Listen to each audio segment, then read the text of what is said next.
CM సహాయ నిధి ద్వారా వేలాది మందికి కార్పొరేట్ హాస్పిటల్కు ధీటుగా ప్రభుత్వ ఆసుపత్రిలో అన్ని రకాల ట్రీట్మెంట్స్ ఏర్పాటు చేశారని ఎమ్మెల్యే నజీర్ తెలిపారు. గుంటూరు తూర్పు నియోజకవర్గంలో సీఎంఆర్ఎఫ్ చెక్కులను లబ్ధిదారులకు పంపిణీ చేశారు. కూటమి ప్రభుత్వం ఏర్పడిన 18 నెలల కాలంలో పేద ప్రజలకు సీఎం సహాయ నిధి నుంచి 9 కోట్ల రూపాయలు ఇచ్చినట్టు తెలిపారు. గుంటూరు ప్రభుత్వ ఆసుపత్రిలో ఆధునిక సదుపాయాలు ఏర్పరిచేందుకు 19,000 కోట్ల రూపాయలు వెచ్చించినట్లు ఎమ్మెల్యే వెల్లడించారు.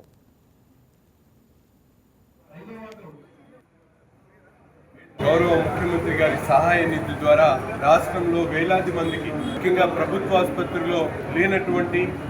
ఆసుపత్రిలో సదుపాయం లేనటువంటి వైద్యాన్ని ఈరోజు కార్పొరేట్ హాస్పిటల్లో అందిస్తూ వారికి ఆర్థికంగా ఆ కుటుంబాలన్నీ కూడా ఇబ్బంది పడేటువంటి ఆలోచనతో ఈరోజు పెద్ద ఎత్తున రాష్ట్ర వ్యాప్తంగా దాదాపు 4,000 కోట్ల రూపాయలతో ఇప్పటికే ముఖ్యమంత్రి గారి సహాయ నిధి ద్వారా విరివిరిగా సహాయం అందించినటువంటి పరిస్థితులు. ముఖ్యంగా గుంటూరు తూర్పు నియోజకవర్గంలో ఇప్పటికీ దాదాపు 9,27,00,000 రూపాయలు ఈ 18 నెలల కాలంలో కూటమి ప్రభుత్వం ఏర్పడిన తర్వాత దాదాపు ఈ ప్రాంతంలో అనేక మంది పేద ప్రజలకు, మధ్యతరగతి ప్రజలకు వైద్యానికి అయ్యేటువంటి ఖర్చులను రీయింబర్స్ చేసేటువంటి కార్యక్రమాన్ని ఈ ప్రభుత్వం చేయడమే కాకుండా ముఖ్యంగా ప్రభుత్వ ఆసుపత్రిల మౌలిక వసతులను అభివృద్ధి చేసేటువంటి దాంట్లో 19,000 కోట్ల రూపాయల బడ్జెట్ పెట్టడం, దాంతోపాటు ప్రతి ఒక్క అవసరాన్ని గుర్తించి ముఖ్యంగా మారుమూల గ్రామాల్లో కూడా వైద్య సదుపాయాలను పెంచేటువంటి విధంగా ప్రభుత్వ ఆసుపత్రికి సంబంధించినటువంటి డాక్టర్స్ని దాదాపు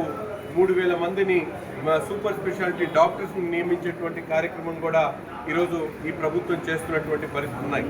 కేవలం సంక్షేమమే కాకుండా మనందరికీ కూడా తెలుసు, రాష్ట్రం అభివృద్ధి చెందాలనేటువంటి ఆలోచనతో దేశంలోనే కాకుండా ప్రపంచంలో ఎక్కడ లేనటువంటి విధంగా క్వాంటమ్ వ్యాలీని ఈరోజు మన రాష్ట్రానికి తీసుకుని వస్తున్నటువంటి ఘనత కేవలం చంద్రబాబు నాయుడు గారిది, కూటమి ప్రభుత్వానిది. ఎందుకంటే దేశంలోనే మొదటి స్థాయి, ఎందుకంటే క్వాంటమ్ అనేది సూపర్ కంప్యూటర్ ఇప్పుడు దాకా భారతదేశంలో ఎక్కడ లేనటువంటి పరిస్థితులు. ఒక దార్శనికుడిగా, ఒక ముందు చూపు కలిగినటువంటి నాయకుడిగా ఆనాడు హైటెక్ సిటీ ఏర్పాటు చేసి సైబరాబాద్గా మార్చినటువంటి పరిస్థితి అయితే ఈరోజు అమరావతి ప్రాంతంలో పెద్ద ఎత్తున దాదాపు 90,000 కోట్ల రూపాయల పెట్టుబడితో 133 క్యూబిక్ డేటాని సేకరించేటువంటి మెగా కంప్యూటర్ని ఈరోజు అమరావతికి పరిచయం చేయడమే కాకుండా ఈరోజు క్వాంటమ్ ఏదైతే ఉందో భారతదేశానికి కాదు ప్రపంచానికి దిక్సూచుకున్నటువంటి quantum వ్యాలీని. Please subscribe to YK TV Network. Please subscribe to YK TV. Please watch YK News. Don't forget to subscribe YK News channel.